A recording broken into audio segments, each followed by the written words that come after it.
Ada istilah namanya kalau dalam kedokteran itu pain facial fracture. Semua wajah itu gepeng. Patahan itu yang melibatkan tulang-tulang seluruh wajah. Itu yang saya paling takukan. Karena apa? Assalamualaikum warahmatullahi wabarakatuh. Hai Sobat Sehat, ketemu lagi bareng Arini Husna di Dokter Talk edisi SMF Bedah. Dan pagi hari ini kita bakalan ngobrol tentang trauma maksilofasial bareng dengan Dr. Dharma Pravatana Tatondo Relang Maluga, spesialis bedah plastik, rekonstruksi dan juga estetika. Halo, selamat pagi Dok. Pagi Mbak. Apa kabar? Baik, baik. Kita hari ini bakalan ngobrol sesuatu yang mungkin orang-orang juga asing dengarnya gitu. Iya. Hari ini pun baru hari ini sebenarnya denger, tapi udah mulai cari tahu dikit-dikit lah, baca-baca dikit. Tapi pastinya Sobat Sehat semua nih pengen tahu lebih banyak lagi apa sih sebenarnya trauma maksilofasial ini. Boleh dokter secara umum dijabarkan dulu apa sih sebenarnya maksilofasial? Sebelum ke trauma maksilofasial, saya ingin menjelaskan bagian dari bedah plastik dulu ya. Bedah plastik itu ada dua, estetik dan rekonstruksi. Oke, kita nggak bicara estetik, tapi masuk ke rekonstruksinya. Nanti rekonstruksi itu ada 3 bagian sebenarnya. Karena trauma, karena keganasan, atau cacat lahir. Nah, kita mengambil yang trauma. Oke, siap. Trauma berarti trauma seluruh badan nih, dari kepala sampai ujung kaki trauma. Yang kita ambil skop maksilofasial, daerah kepala kecuali kranium. Tadi maksilofasial itu daerah wajah. Oh, daerah wajah ya? Daerah wajah, mulai dari kulit luar sampai ke dalam tulang. Setelah tulang, di bagian kepala nanti bagiannya Dr. Ferry bedah saraf itu. Ya kan? Nah, itu. Jadi maksilofasial yang disebabkan oleh satu trauma, ya kan? Penanganannya dan topik pembicaraan kita hari ini. Oke, jadi di bagian wajah. Bagian wajah. Tapi spesifiknya gitu, sebenarnya bagian ini tuh biasanya karena kasus apa sih dok? Itu tadi ada 3 ya, karena trauma, karena keganasan, ataupun cacat lahir. Nah, jadi kita trauma. Ya. Secara spesifik nih satu-satu sesuai yang pengen dokter jelasin ke Sobat Sehat nih tentang spek-spek yang udah dokter kasih tahu tadi. Baik. Trauma, kita berbicara trauma, sekarang kendaraan sepeda motor itu gampang sekali kita dapat ya, mudah sekali. Jadi di jalan-jalan raya saya lihat padat. Jadi traffic light accident, kecelakaan lalu lintas paling sering. Nah, kalau kecelakaan lalu lintas di daerah kepala biasanya melibatkan wajah juga. Pasti, apalagi kalau misalkan pakai helm nggak safety gitu ya, pasti bagian wajah yang duluan kena gitu. Betul, di situ ada trauma daerah sana, mungkin cuma kulitnya saja, atau sampai ke dalam, sampai ke tulang-tulangnya. Nah, itu yang topik yang kita harus tangani. Oke. Jadi biasanya, tapi paling parah, biasanya sebelum ke paling parah dulu nih dok. Biasanya kalau yang kecil-kecil yang masih aman tuh yang seperti apa sih dok? Yang ketika maksudnya gara-gara kecelakaan dan lain-lain gitu, tapi masih aman nih gitu, nggak terlalu parah lah, masih bisa ditangani gitu. Ya, sangat subjektif sekali ya kan. Pada kita bicara aman itu penilaian pribadi. Mungkin Mbak Arini kalau ada luka sedikit di wajah, suatu problem yang besar. Panik. Ya kan, panik ya kan. Karena ini kan appearance ya, penampilan. Bagi orang-orang yang lain, mungkin seorang preman, maaf ya tanda kutip, di jalan kalau makin ada luka di wajah, makin garang dia kan. Nah, jadi kelihatannya makin sangar. Jadi sangat subjektif. Untuk yang kita tangani biasanya life saving. Yang paling sering kita life saving. Jadi kalau ada kecelakaan lalu lintas, kita selalu biasanya beririsan dengan bedah saraf. Kalau kesadarannya membaik, bisa kita operable, ya kan, dioperasi, kita lakukan operasi secepatnya. Patah-patah tulang wajah, makin cepat kita tangani, makin baik. Karena durasinya kita ada spare 2 minggu, Mbak. Kalau melebihi 2 minggu, sangat sulit karena dia sudah sticky, sudah melengket kemana-mana. Jadi misalnya patah tulang wajah, rahang. Kalau kita tidak tangani secara benar dan cepat, lebih dari 2 minggu sudah sulit kita mengaturnya. sehingga harus potong lagi gitu. Oke, nah makanya mungkin yang sering kita dengar kan bedah plastik nih secara tanda kutip kayak operasi plastik Estetik, gitu. ya. Ini bicara orang awam ya dok. Betul. Tapi kalau operasi plastik kan kesannya kayak yang masih bagus terus masih kelihatan lagi. Tapi kalau misalkan untuk kecelakaan dan lain-lain kita bentuknya itu udah beda lah sama operasi plastik. Nah biasanya apa sih yang perlu diketahui lagi nih sama sobat sehat mungkin di rumah detail-detail tentang bedah plastik rekonstruksi ini dok? Ya, sebagai gold standar tujuan akhir operasi trauma pada maksilofasial itu fungsi. Kita harus mengembalikan fungsinya, bukan penampilannya. Fungsi mengunyah rahang, misalnya kalau patah tulang rahang ya, rahang gigi atas dan gigi bawah harus bisa ketemu. Kalau itu nggak ketemu nggak enak mbak, ganjal sedikit aja nggak enak ya kan? Betul. Nah, kita harus presisikan ya kan. Daerah wajah, tulang hidung, pernapasannya fungsinya harus baik. Kalau dia terhambat, ada sumbatan, itu kita harus reposisi sehingga posisi pernapasannya itu normal nih. Di sini kita mengutamakan fungsi dulu, tetapi tidak melupakan penampilan. Ya itu kelebihannya, memperbaiki fungsi, tapi penampilannya jangan jelek-jelek banget lah. Gitu. Karena membedakan dengan si operasi plastik ini ya, maksudnya dia kan fungsinya mungkin aman-aman aja, cuman ada yang harus, mungkin hari ini pakai bahasa awamnya gitu ya, kayak cuman kalau misalkan bedah plastik yang untuk si maksilofasial ini adalah tadi mengembalikan fungsi-fungsi yang dibenerin dulu baru nanti penunjangnya penampilannya gitu. Kayak apa sih lagi yang detail-detail yang mungkin sobat sehat pengen tahu dan dokter Dharma pengen kasih tahu lagi nih buat teman-teman basic by basic lah gitu tentang si bedah plastik ini. Bedah plastik atau trauma? Iya, lebih ke trauma maksilofasialnya. Karena kan setelah kita tahu gitu, oh ternyata kalau misalkan kecelakaan tuh kayak gini. Iya. Gitu. Kembali lagi, kecelakaan trauma atau terjadinya keadaan di mana berubah posisi itu rasanya tidak nyaman. Pasti kita tidak nyaman. Dari trauma daerah wajah, daerah dekat mata saja, ini ada tulang di bawah mata ini. Ini rawan dia patah. Kalau dia patah, mangkok bola mata itu juga pecah. Kalau dia pecah, bola mata akan dalam posisi yang tidak sama kiri kanan.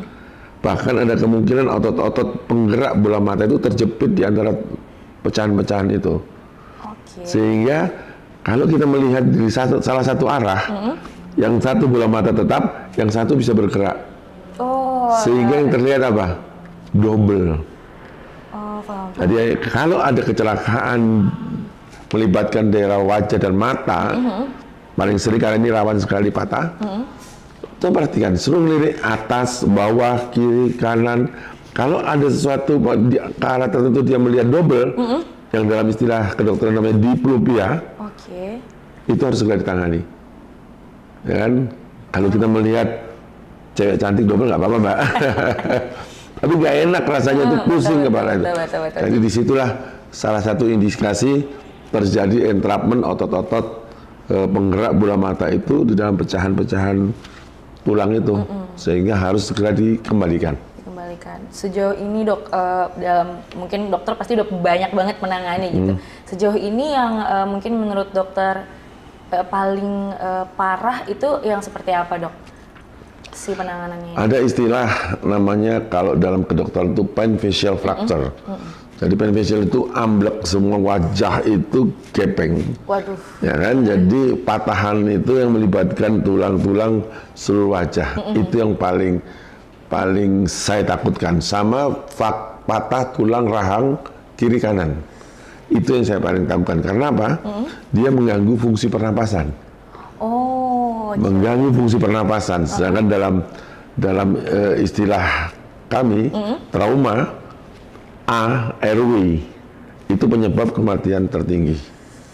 Airway. Jadi kalau tidak clear jalan nafas itu bahaya. Makanya dalam waktu itu harus segera kita lakukan lubang pembuatan jalan nafas pintas melalui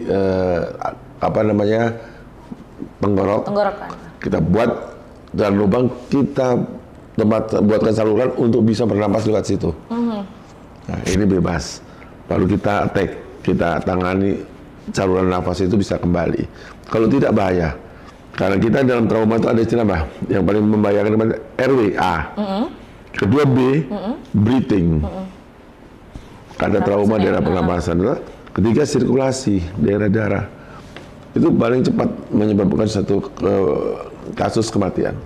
Jadi bisa dibilang yang paling parah ya karena mengganggu si pernafasan tadi ya. RW, iya. Kalau masih ibaratnya kayak luka-luka doang, maksudnya tapi jalan nafasnya masih aman, insya Allah masih bisa lah gitu. Ya, jadi terbilang parahnya di sini karena akan menyangkut ke kematian. Nah dok, Arini tuh sering banget dengar gitu, kalau misalkan orang operasi plastik biasa atau bedah plastik, katanya untuk memperbaikinya tuh ngambil kulit-kulit dari badan yang lain.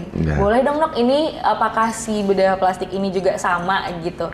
Dan biasanya apakah memang harus ngambil dari kulit sendiri kah atau kayak gimana gitu? Karena orang awam mungkin dengarnya kayak serem juga ya diambil dari kulit-kulit kita yang lain, atau bagaimana dok? Jadi gini, kita masih batasi dalam pasien ya, trauma. Salah satunya kehilangan jaringan kulit. Misalnya trauma tiba-tiba di sini lubang kemana entah kemana bolong, itu harus ditutup. Ya kan? Satu-satunya yang menutupnya itu yang paling kita utamakan pertama daerah yang paling dekat. Daerah yang paling dekat dengan ini itu mirip. Paling mirip. Nah, kalau kita tidak memungkinkan ngambil dari wajah, kita ngambil dari leher, kita bawa ke atas, ya kan? Karena daerah paling dekat. Kalau kita ambil dari paha kan terlalu jauh itu, kan? Nah, kedua yang paling bagus itu namanya flap. Flap itu kita ambil kulit, kita ambil pembuluh darahnya, kita ambil juga jaringan di bawah kulit. Semua, jadi jaringan itu hidup. Kita langsung taruh di sana dengan menyisakan pembuluh darah yang masih ada dari sumbernya. Betul. Kedua, kalau tidak memungkinkan itu, yang Mbak Arini bicarakan tadi, namanya skin graft. Skin graft itu kita ambil tipis kulit dari daerah tertentu, kita tempel. Secara kualitas nggak bagus dibandingkan flap, secara kualitas. Tetapi problemnya kembali lagi menutup defek yang ada, yang terbuka itu kita harus tutup segera agar tidak infeksi. Next mau direkonstruksi, oke. Yang penting tertutup dulu, nanti akan berubah lama-lama menjadi lebih hitam, lebih gelap daripada kulit sekitar, akan kelihatan. Tetapi defek yang tadi terbuka tertutup. Begitu. Terpenuhi ya, sebenarnya terpenuhi tertutup, tapi kualitasnya berbeda. Gitu ya. Nah itu nanti kalau ingin memperbaiki kualitinya, estetik, kita bicara estetik.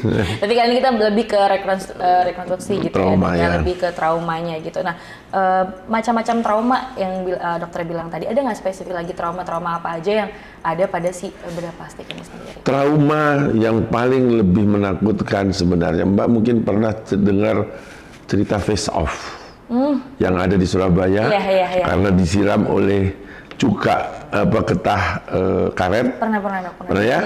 Sehingga muka ini semua terbakar hangus, dikupas, diganti dengan kulit dari punggung, dibentuk sedikit-sedikit itu. Yang paling parah sebenarnya secara emosional dan psikologi, trauma-trauma begitu tuh. Apalagi seorang perempuan, trauma karena luka bakar daerah wajah, luka bakar kan bisa kena air panas, api, kimia atau apapun. Apalagi perempuan. Penampilan, kata dokter. Penampilan. Ya, jadi kemarin kita operasi berkali-kali di Surabaya itu. Face off kita kupas semua, terus ditambal dengan menyambung pembuluh darahnya, memahami semua. Jadi kayak seonggok daging yang ada di wajah gitu, tidak berbentuk, belum ada hidung, belum ada. Jadi benar-benar dari kayak dari awal ya. Kita melihat punggung yang, kenapa kita ambil punggung? Itu keterpaksaan. Yang paling bagus sebenarnya perut. Paling bagus, lebih lunak. Kan kalau kerokan kan di belakang kan ya, di perut nggak pernah ya. Nah, karena perut waktu itu juga kena luka bakar. Jadi satu-satunya pilihan tinggal di punggung yang masih, kan dia siram begini ya. Satu-satunya memang tinggal di punggung yang masih luas, tetapi secara kualitas jelek karena tebal kulitnya. Seperti yang dokter bilang tadi ya, sebenarnya secara kualitas. Itu yang sering kita sebut muka tebal itu ya, begitu tuh. Yang benar tebal kulitnya. Betul. Itu. Jadi emang, tapi penanganan yang kayak gitu tuh berarti makan waktunya lumayan lama. Lama. Itu bertahun-tahun, Mbak. Pertama secara psikis dia harus pengobatan sendiri. Kalau cerita itu sudah Saya waktu baru di sini tahun 2005, itu sekitar 2006 kejadian itu. Ya.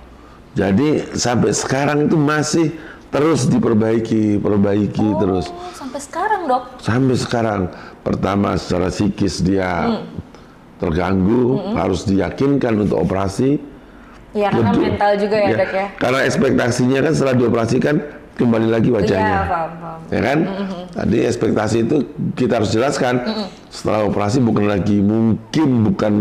tambah bagus, tambah jelek, karena dia kayak daging ditumbuk di tanpa wajah begitu. Betul. Ya kan? Secara emosional dia terganggu. Makanya perlu tahap-tahapan itu. Nggak akan pernah bisa sampai selesai. Karena kesempurnaan itu kan tidak akan ada titiknya. Betul. Ya kan? Betul. Ciptaan awal sama beda. manusia beda ya, Dok. Beda. Ya? Pasti akan membandingkan, kok saya akhir terus. Disitulah akhirnya timbul kejiwaan akhirnya. Tetapi secara umum saya melihat kasus yang di Surabaya itu berhasil. Kenapa? Karena dia bisa membaur ke orang. Karena dia bisa menerima akhirnya keadaan dirinya begitu. Ini ya, trauma sebenarnya juga menyangkut kepada dia dan juga lingkungan gitu ya. Betul. Karena banyak orang, benar kata dokter ya, yang sedikit aja kadang bisa minder, takut gitu, karena berubah lah gitu daripada apalagi yang kasusnya separah ini ya, Dok ya. Ada nggak lagi, Dok, spesifik gitu tentang si bedah plastik ini secara maksilofasialnya gitu, yang teman-teman atau sobat sehat harus tahu nih gitu secara yang lebih ringan mungkin, supaya mereka juga bisa lebih aware lah gitu tentang si gara-gara kecelakaan ini atau apa nanti. Mungkin ini akan jadi note juga sih buat kita berhati-hati berkendara dan lain-lain gitu. Gimana, Dok? Ya, tips saya segera datang ke center-center di mana penanganan itu bisa ditangani secara bagus. Karena trauma kalau dibiarkan makin lama, apalagi melibatkan tulang dan jaringannya, makin lama kita biarkan, makin sulit. Makin cepat, makin gampang. Karena kita bisa mereposisi kembali dalam posisi yang mendekati presisi lah. Ya kan? Kalau kita tunda nanti, ada batas waktu kira-kira 2 minggu. 2 minggu? Ya, jadi trauma. Sebaiknya jangan sampai 2 minggu. Karena apa? Di situ sudah sulit kita menggeser tulang ini, memposisikan kembali dalam keadaan yang sebenarnya agak sulit. Apalagi kita menggunakan material device yang untuk fiksasinya, untuk menahan itu biasanya dengan implan kita, dengan mini plate, plate yang untuk di ortopedi yang betul itu kecil-kecil kita pasang, harus ada plate-nya untuk menyangga itu. Jadi itu yang tips saya, kalau ada kecelakaan lebih bawa ke center dulu lah. Kita lihat, kita evaluasi fungsinya bagaimana, ya kan? Kalau fungsinya terganggu segera. Patah tulang hidung misalnya. Orang kan sering, saya berapa kali kasus main basket kena sikut. Nah, bukan bengkoknya yang dikeluhkan, Dok, saya sulit bernapas. Jadi lebih kepada fungsi seperti yang aku bilang tadi ya. Betul. Tapi saya melihat sulit bernapas, tulangnya hidung juga bengkok. Saya kembalikan sekaligus. Gitu loh. Sehingga selain fungsinya membaik, posisi tulang juga baik. Jadi dua-duanya dapet gitu ya, Dok. Nah, jadi sobat sehat mungkin yang biasanya atlet-atlet gitu ya. Jadi kalau misalkan dirasa-rasa, oh ini sebenarnya aman aja bentuknya, tapi rasain dulu gitu fungsinya aman gak nih gitu. Jadi harus note di situ juga ya, Dok ya. Oke, bener-bener Dok. Sejauh ini gitu, ada ini juga penasaran nih, kan biasanya kita apapun ya, sakit apapun gitu, kalau misalkan telat penanganannya itu akan berbeda gitu. Ada nggak sih, Dok, yang datang ke dokter tapi udah kayak dalam kondisi sebenarnya harusnya ini udah bisa lebih cepet nih gitu, atau kayak gimana, Dok, yang telat lah gitu untuk datang ke dokter? Ya, ini ada beberapa kasus yang saya tangani yang namanya neglected, penanganan yang terlambat, ya kan? Akhirnya yang sudah melengket dalam posisi salah kita potong. Potong. Potong. Nah itu sulitnya, kita bukan menggeser, karena digeser nggak bisa. Kita harus potong tulang itu, dikembalikan dalam posisinya. Dengan melakukan fungsi itu agar tujuannya fungsi ya. Nah, kadang-kadang nggak enak datang ke klinik atau apa, Dok, gigi atas saya dengan bawah nggak ketemu. Ya kan, ganjel, miring. Itu nggak nyaman, Mbak. Saya ada sedikit aja pasir sedikit di gigi nggak enak. Benar, Ya kan? benar. Nah, ini nggak berat. Nah itu sudah datang 2-3 tahun satu, kedua sehingga mengembalikannya perlu waktu yang harusnya satu langkah berjalan selesai. Akhirnya jadi ini bagus. harus berkali kita evaluasi lagi bagaimana gitu. Jadi menunda menurut saya malah rugi. Tapi banyakkah yang seperti itu dok? Atau sebenarnya rata-rata juga memang cepat aja gitu? Cepat aja, apalagi sekarang terus terang Mbak, BPJS kan sudah banyak menanggung ya. Sehingga saran saya kalau yang punya BPJS ya segeralah pergunakan, dan karena kalau kita menunda itu akan memperberat keadaan. Makanya Nambah parah gitu. nambah parah. Soalnya kan yang menunda-menunda itu kadang-kadang begini Mbak. Kenapa kok nggak cepat? Saya belum punya BPJS. Mendaftar BPJS 3 bulan baru aktif.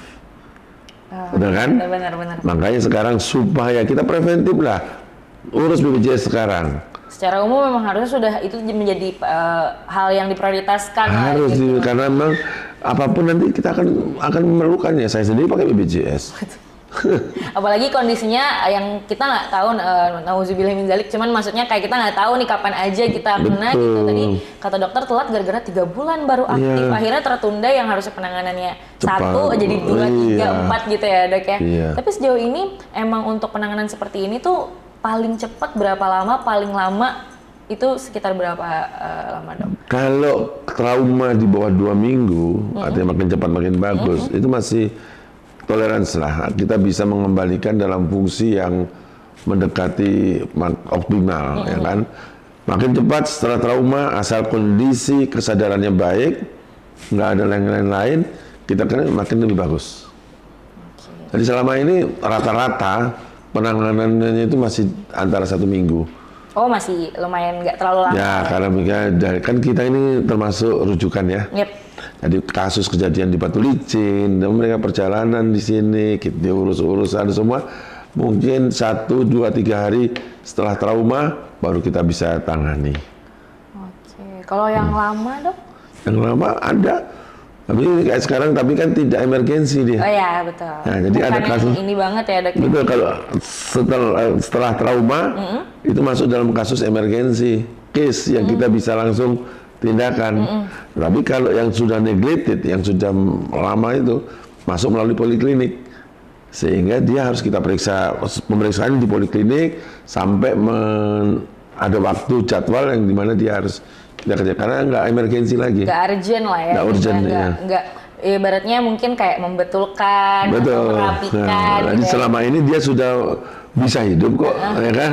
Kembali lagi sebenarnya note yang dokter bilang, dan ini menarik menurut Arini, lebih ke fungsi gitu ya. Ya. Kalau memang fungsinya masih aman, sisanya ya benar merapikan Ya. gitu, dan yang lain-lain gitu ya, Ya. dok ya. Dan sejauh ini alhamdulillahnya, karena kalau orang-orang yang udah ada BPJS dan lain-lain berarti cepat ya dok ya, di bawah 2 minggu sudah. Asal sesuai dengan apa yang kejadiannya, trauma, BPJS selesai. Rata-rata pasien di sini juga BPJS. Kita tangani semua seminggu selesai. Oke. Terakhir dok, ada menangani dalam waktu dekat ini ada nggak? Ada. Apa dok kalau boleh tahu kasusnya, karena apa gitu, supaya kayak yang terbaru gitu, supaya Kalau untuk berbicara trauma wajah, yaitu kasus yang dimana apa namanya kecelakaan neglected itu. Tapi ada satu kasus sebenarnya masih melibatkan wajah dan kepala. Apa itu? Wajah dan kepala. Saya ingin cerita kasus di mana tahun 2007 saya membawa pasien 2007? saya membawa pasien ke Australia dari pelihari dengan kasus Grosson syndrome. Oke, apa itu dok? Di mana batok kepala itu pada bayi, batok kepala itu ubun-ubunnya cepat menutup, cepat menjadi tulang. Oh, oke. Ya, kalau pada bayi, ubun-ubun kan ada. Perkembangan otak makin membesar, kepala juga makin membesar. Oke. Karena dia menjadi tulang, kepala ini tidak bisa membesar, otak membesar. Akhirnya dia menonjol di daerah-daerah di mana yang lemah. Salah satunya mata. Mata itu, bola mata bisa lepas itu. Itu namanya Grosson syndrome. Orang dari pelihari. Saya bawa operasi di Australia 3 bulan. 3 bulan. 3 bulan berhasil karena dibuka, batok kepalanya dibuka, dikembangkan. Nah, itu bagian dari kraniomaksilofacial. Oh. Nah, itu bilang tadi kan, kraniomaksilofacial karena kita melibatkan semua tulang-tulang kecuali otaknya. Kalau kita bahas tadi di bagian wajah, bagian bawahnya, ya, maksilofacial. Nah, itu kraniofacial. Jadi itu kasus sekarang kalau tahun 2007 waktu saya bawa itu umur 9 tahun, 8 tahun atau 9 tahun berarti sudah harusnya sudah remaja ini. Ya. Sudah remaja. Saya nanti mau coba lagi mendatangi tempatnya. Jadi kebetulan dulu kan saya di Yayasan Swakananda. Oke. Jadi 3 bulan ya dok ya di Australia berarti. Itu yang menarik. Satu kasus yang menurut saya membekas karena saya membawa sendiri ke Australia. Di sana selama 3 bulan. Ikut langsung melihat juga prosesnya gitu. Prosesnya sebagian saya ikut, sebagian enggak. Tetapi kebetulan guru kami di sana. Guru kami ada di sana. Jadi Prof. David J. David di sana yang kami belajar itu. Jadi itu kasus yang membekas lah juga menurut saya gitu, karena sendiri yang bawa gitu ya. Satu, kedua saya mendapat ilmu langsung dari pasien dan itu jarang, kasus yang jarang.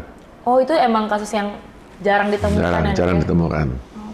Oke. Nah dok, ini mungkin penutup lah gitu untuk hari ini gitu. Siapa tahu banyak yang harus di note lagi untuk teman-teman atau sobat sehat yang lagi dengerin kita nih. Tadi udah ngobrol banyak tentang, harusnya mereka udah note sih. Kalau misalkan udah karena muka dan lain-lain harus lebih hati-hati dan lain-lain. Ada lagi nggak tambah dokter pesan-pesan nih buat sobat sehat yang ada di rumah? Ya, sebenarnya saya lebih khusus kepada murid-murid saya, dokter-dokter umum yang ada di lapangan ini, sebaiknya harus menguasai benar kapan dia harus merujuk.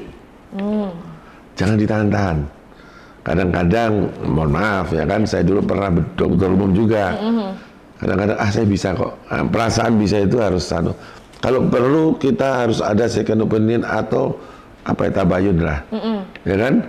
Bertanyalah kita sediakan call kalau mereka mau timun dok ada begini silakan, nggak masalah. Jadi pesan saya lebih khusus ke tenaga medis. Yap. Harus benar-benar jeli melihat, tolong perhatikan fungsinya. Jangan hanya melihat penampilannya. Mungkin penampilannya nggak ada masalah. Oh, hidungnya bagus, tetapi karena trauma ada hancur di dalam tidak kelihatan keluar. Fungsi pernapasannya terganggu. Nah, harus betul-betul melihat, ada gangguan fungsi atau potensi terganggu fungsinya. Itu harus diperhatikan. Jadi note-nya lebih ke teman-teman medis gitu medis. Teman-teman medis di dokter umum yang kalau ada penanganan secepatnya dicek gitu ya dok ya. Jangan ragu, betul dok? Jangan ragu gitu ya. Jadi langsung dicek kira-kira kalau misalkan aman nih, tapi lihat dulu fungsinya dan lain-lain gitu ya. Apalagi kalau misalkan kecelakaan biasanya rawan di bagian dalam ya dok, maksudnya nggak kelihatan di luar, belum tentu, harus dicek lagi. Tapi biasanya murid-murid atau dokter-dokter umum yang sudah melewati ATLS, kami punya course namanya Advanced Trauma Life Support, ATLS. Itu diajari betul ABC-nya kasus-kasus trauma ini. Biasanya kalau yang sudah melewati itu mereka tahu, saya harus kesini, saya harus kesini gitu. Cepat gitu ya dok ya.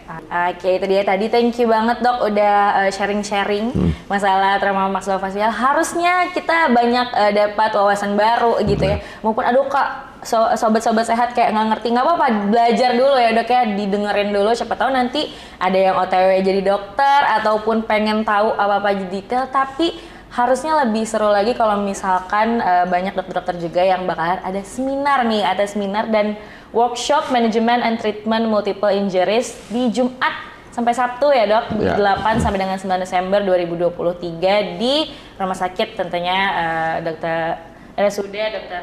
Haji Mo Ansari Saleh Banjarmasin. Ini buat dokter-dokter? Ya, buat dokter, terutama yang menangani kasus-kasus di lapangan. Kalau yang sudah mengikuti ATLS mungkin sudah advance ya kan. Tetapi ini yang belum, ini sangat bagus. Bagaimana dia mengenal trauma-trauma seluruh, nanti akan berbicara bukan cuma maksilofacial, trauma seluruhnya dari kepala sampai tulang-tulang kaki. Diajari secara simpel, bukan untuk menjadi spesialis secara singkat, bukan, tetapi mengenal kasusnya, mengarahkan kemana, itu menjadikan pasien itu lebih aman dan lebih safe.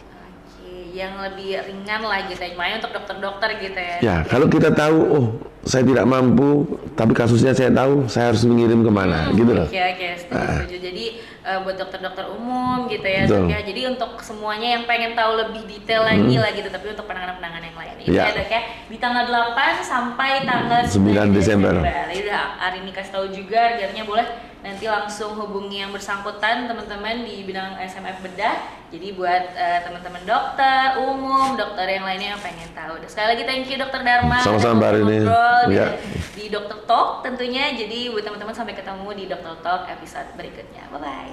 Bye.